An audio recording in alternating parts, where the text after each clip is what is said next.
Bonjour, je m'appelle Yann Chaillot, je suis conseiller académique à la ville lycéenne. J'ai l'impression qu'on tourne un peu en rond sur pourquoi il y a du décrochage. Donc on le sait en fait pourquoi.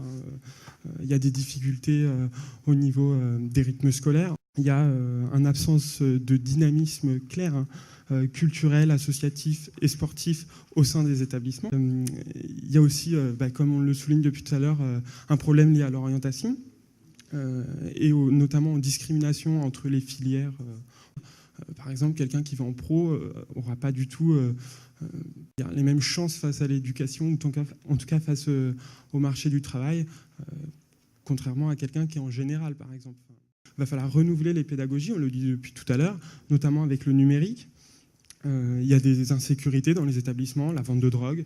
Voilà, enfin, je noircis le tableau, mais en tout cas, c'est la réalité des choses.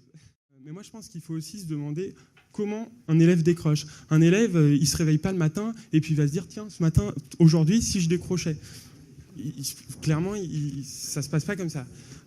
Donc, avec le conseil académique à la ville lycéenne, justement, on a fait un rapport sur l'absentéisme et sur les absentéismes. Parce que justement, nous, on pense qu'il y a plusieurs absentéismes. Donc un absentéisme de confort. Ensuite, il y a un absentéisme, on va dire, économique et social, lié à l'environnement familial dans lequel l'élève vit. C'est un absentéisme médical, un absentéisme de motivation. Ça se concrétise en donc 3 formes d'absentéisme. Donc l'absentéisme perlé, un absentéisme, on va dire, plutôt régulier. Donc là, ça se transforme dans le temps, en fait. C'est vraiment un absentéisme dans le temps. Et ensuite, vraiment le décrochage.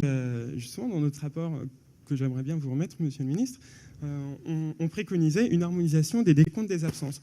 Donc on a remarqué, en ayant une concertation justement avec des CPE, qu'il n'y a pas de cellule de veille, en fait.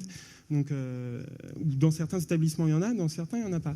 Et là, les cellules de veille, justement, ça pourrait permettre la concertation, ou en tout cas la résolution du problème. Et justement, il faut que les lycéens puissent, et les délégués de classe notamment, puissent résoudre ce genre de problème avec les chefs d'établissement, les personnels, etc.